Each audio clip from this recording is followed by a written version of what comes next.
इस विच का नाम बारबरा होता है। वो जादू तो लिटिल के जूते अच्छे करने के लिए करती है, लेकिन उसकी जादू की गड़बड़ी से वो जूते अच्छे होने के बजाय और बेकार हो जाते हैं। खराब जूतों से परेशान लिटिल जब अपने जूतों को साफ करने के लिए धोती है, तब गलती से उसके जूते पानी में बह जाते हैं। ये सब देख लिटिल काफी गुस्सा हो जाती है। अपने जूतों को खोजते हुए लिटिल को सिंड्रेला नाम की एक लड़की मिलती है, और हैरानी की बात तो ये है कि लिटिल ने आज से पहले किसी भी लड़की का नाम सिंड्रेला नहीं सुना था, क्योंकि सिंड्रेला का मतलब होता है राख से लिपटा हुआ, यानी किसी लड़की का नाम राख कैसे हो सकता है। उस लड़की की हालत भी बहुत खराब थी, उसके पास जूते भी नहीं थे, जिसकी वजह से उसके पैरों में काफी जख्म के निशान भी थे।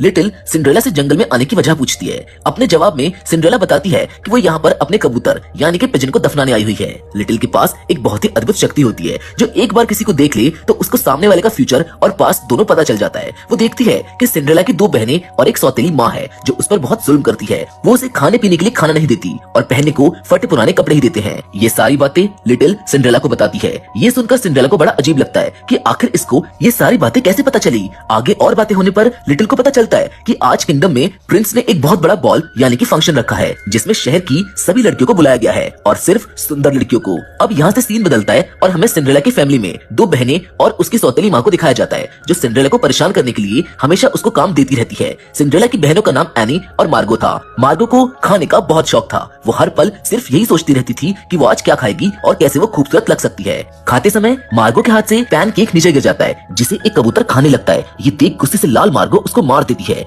इसी कारण से सिंड्रेला कबूतर को दफनाने आई थी। जब लिटिल को ये सारी बात पता चलती है कि सिंड्रेला की हालत तो बहुत खराब है और ऊपर से उसे आज बॉल भी जाना है, तो वो सिंड्रेला की मदद करने के लिए तैयार हो जाती है। तभी वहाँ पर एक बार फिर बारबरा आ जाती है और अपने जादू से वो लिटिल और सिंड्रेला को खूबसूरत से प्रिंसेस में बदल देती है। अब दोनों के पास नए और सुंदर कपड़े तो थे, लेकिन उनके पैरों के लिए जूते नहीं थे। उसी दौरान जंगल में टहलते हुए एक और विच आ जाती है, लेकिन इसकी खूबी थी इसका मैजिक, जो एकदम एक्यूरेट था। इसीलिए वो अपने मैजिक से दोनों को ग्लास के सुंदर और शाइनिंग करने वाले जूते दे देती है। लेकिन हर चीज की एक कीमत होती है, जहाँ पर वो बताती है कि ये मैजिक सिर्फ 24 घंटों के लिए काम करेगा, यानी कि लिटिल और सिंड्रेला दोनों को बॉल से 24 घंटों के भीतर ही बाहर आना होगा, वरना इनकी सच्चाई सबके सामने आ जाएगी। इसी के साथ बारबरा अपने मैजिक से पंपकिन और चूहे की मदद से एक कैरियज और उसके साथ एक ड्राइवर को तैयार कर देती है। लिटिल और सिंड्रेला दोनों तैयार होकर रात को बॉल के लिए अपने कैरियज में निकल जाती हैं, लेकिन रास्ते में उनका एक्सीडेंट हो जाता है। उतरकर देखने पर पता चलता है कि एक्सीडेंट की वजह से एक आदमी की मौत हो गई है।